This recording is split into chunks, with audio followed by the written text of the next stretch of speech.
Senta que lá vem a história, que esse vídeo vai ser longo. Esses dias uma amiga minha me mandou esse print aqui, que é basicamente 4 imagens projetadas, né, feitas por IA, e tá escrito assim: ensaio fotográfico com IA de R$ 97,00 por R$ 37,90 por tempo limitado. E aí tem algumas imagens ali de Pinterest que a pessoa simplesmente pegou e pediu pra fazer com a cara dela, provavelmente por meio de uma selfie. E isso gerou alguma discussão entre eu e a minha amiga, uma discussão saudável, não foi uma discussão de conflito, foi uma discussão de precisamos falar mais sobre isso, e é por isso que eu criei coragem de trazer essa câmera aqui pela segunda vez para poder falar sobre esse tema. Por que pela segunda vez? Porque a primeira vez eu não tinha visto ainda um anúncio de uma IA que estão lançando, onde literalmente a pessoa coloca no final: você não precisa de estúdio, não precisa de produção e não precisa de um fotógrafo. E eu achei muito interessante, mas depois a gente volta para esse ponto. Vamos primeiro para a parte do contexto, né? O contexto geral é o seguinte: a gente está no Brasil, é um ano de eleição, um ano de Copa, um ano de muitos feriados locais e nacionais, que isso impacta diretamente no consumo, em como as empresas funcionam e tudo mais, tudo isso impacta, né? E o quarto ponto que impacta, que não tinha antes tão forte como está tendo agora, é a aceleração do uso de IA. Então a gente está tendo já começou algumas demissões em massa, tá? E algumas empresas que estão obrigando os funcionários a alimentar a IA para depois eles serem demitidos. A gente já está vivendo isso.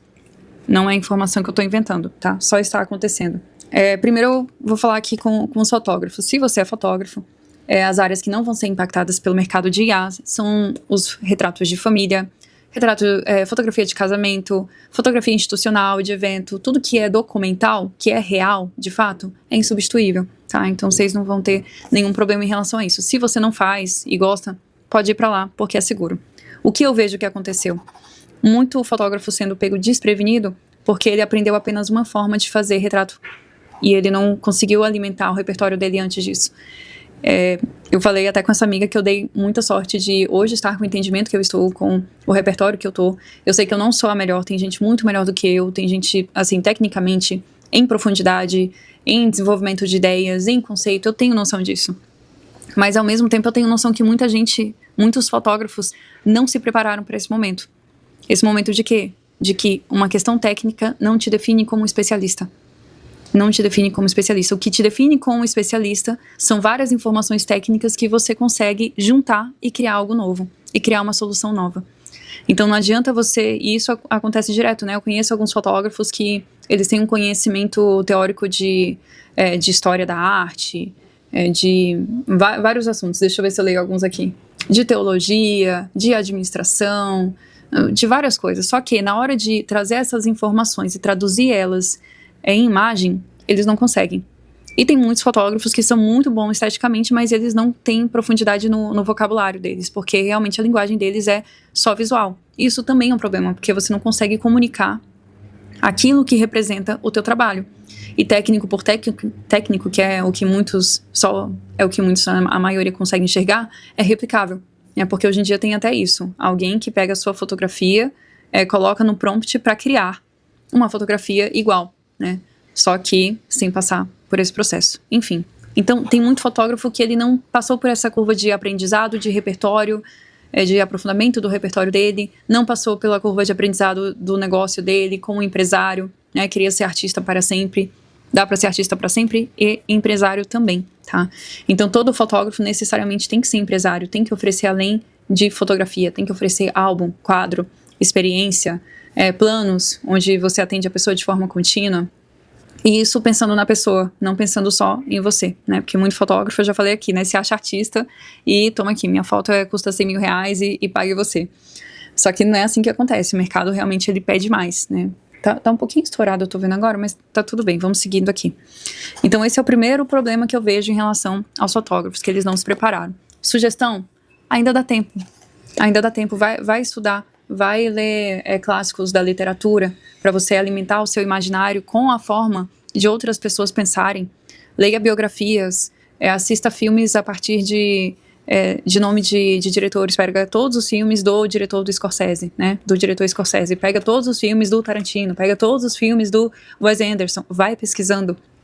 para você ir se alimentando de como as narrativas são feitas. O problema maior que eu vejo de quem começa a fazer isso hoje é que a maioria não está acostumada mais a passar tempo com o tempo. Então fica querendo assistir tudo em 2x, ouvir tudo em 2x, querer saber as coisas muito rápido e não se dá o tempo de fazer o próprio processamento. Então, ao invés de ter algo único, com o próprio processamento, entendimento e diferentes repertórios, ele prefere uma solução rápida e prática. Agora, se você não tiver necessidade de resolver algo tão rápido, toma tempo com o tempo das coisas. Porque isso vai ajudar você a pensar melhor a forma como você trabalha, a forma como você entrega o seu trabalho. Isso vai te ajudar demais. Em relação aos retratos, como vender, você tem que se posicionar. Eu me posicionei com a fotografia e o vídeo. São as únicas duas ferramentas onde duas pessoas estão testemunhando a vida uma da outra, a existência uma da outra e assinando ali juntas, naquele exato momento. Isso nunca existiu antes. Isso não existiu na pintura e isso não existe num prompt, porque o prompt é você conversando com você mesma e eu tenho minhas dúvidas de quantos outros repertórios aleatórios, fracos ou confusos você também não está conversando. E por que eu falo isso? Não é por arrogância. A maioria das pessoas que usa a inteligência artificial não paga um plano para usar a inteligência artificial. Elas usam no modo gratuito. E no modo gratuito, qualquer um usa. De qualquer jeito, com qualquer repertório. Então não tem algo tão robusto ali. Enfim, esse é um ponto. Vamos pro segundo ponto. Servir como negócio artista. Tá, o segundo ponto, o terceiro ponto, né? O contexto, eu falei com os fotógrafos. Agora eu vou falar sobre as pessoas que estão consumindo esse tipo de retrato. Qual é o problema que não é retrato? Qual é o maior problema que eu vejo nisso? Cara, antigamente, há não tão muito tempo atrás, vamos colocar 10 anos atrás, há 5 anos atrás, há 3 anos atrás, as pessoas já estavam no digital se comparando entre si. Ah, porque a fulana é mais linda, porque fulano tem um carro, não sei o quê, você nem sabe a história por trás daquela imagem, mas você fica se comparando. E sempre de um jeito inalcançável, porque é assim que o luxo trabalha, que é em cima do seu desejo, de você querer algo que você não tem. O desejo é isso. O que você tem, você não considera tanto quanto aquilo que você quer. Eles geram esse sentimento de, talvez ressentimento, talvez de inveja, né? O mercado digital, ele trabalha bem, principalmente esses dois, tá? Ganância, que é pra você se mover e comprar o que eles têm. Bem, a maioria das pessoas se compara. E fica, ai meu Deus, ele nem é tão bom quanto eu, né? O discurso do mercado. Fulano, que nem é tão bom quanto você, tá fazendo todo esse dinheiro e você aí. Aí você começa a se comparar. Com imagem, eu vejo que a maioria das pessoas que se coloca nessa posição de usar uma IA para refazer a própria imagem, acaba deixando de lado a si mesmo. E eu vou explicar. Uma das coisas que tinha no meu curso, eu também fechei porque não importa agora, em outro momento a gente conversa sobre isso, mas basicamente tem complementaridade, não sei se essa palavra existe, dos lados do seu rosto. Cada lado, cada terço está passando uma informação diferente. Então a gente tem um terço da vontade, a gente tem um terço da emoção, a gente tem um terço do intelecto, a gente tem um lado da racionalização, a gente tem um lado da emoção, a gente tem o olho dominante. Tudo isso faz diferença na hora de você olhar para uma pessoa e se prender ao rosto dela. Então, por mais que a beleza chame a atenção, o fato de você ter várias informações em desequilíbrio, né, sem essa harmonização facial, você consegue entender um pouco mais sobre essa pessoa do que uma pessoa que, ao meu ver, quando faz ficar igual, né, vira uma pessoa estéril, vira uma máscara, vira um personagem. Então é como se ela abrisse mão dela mesma. E é isso que eu vejo com os prompts de IA, tá? Eu vejo a pessoa abrindo mão dela mesma, porque é muito fácil você criar uma imagem sua, né, do quanto você tá certo, o quanto você é vítima, o tanto que o mundo te deve, o quanto você é maravilhoso e ninguém enxerga o seu valor, mesmo porque o mercado fomenta muito isso. Só que se você tiver um bom espelho em casa e ser brutalmente honesto, você vai saber que tem várias coisas que podem e devem ser melhoradas. E ao meu ver, esse é onde mora o maior perigo. As pessoas estão deixando de se olhar no espelho, elas estão deixando de olhar para o que faz elas confrontarem elas mesmas. Elas estão pegando uma imagem já pronta. Então elas nem precisam mais se comparar com outras pessoas. Elas podem se comparar com uma imagem idealizada delas mesmas. Ao meu ver, algo grave. Ao meu ver, algo que, bem, a comparação de antes dá ansiedade e depressão em muita gente, né? Já vi bastante, conheço gente que até hoje luta com esse tipo de comparação, porque não consegue sair da rede social, mas fica se comparando. Agora eu imagino com essa questão de você olhar para uma imagem sua perfeita e não conseguir alcançar essa própria imagem. Eu acho que vai ser um problema muito maior. Quanto aos retratos, eu, Teresa, digo que ele é tudo que você já foi no seu passado. Ele é quem você é hoje.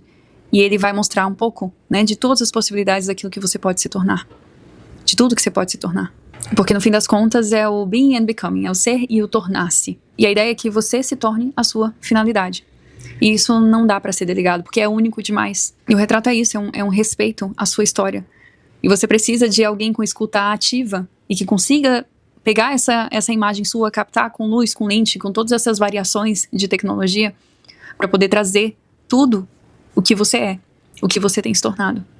Isso a IA não faz. Ao meu ver, chega a ser um insulto você pegar a sua imagem e transferir a responsabilidade para um prompt qualquer, fazer uma imagem qualquer de você mesmo. E assim, o mercado tá mudando.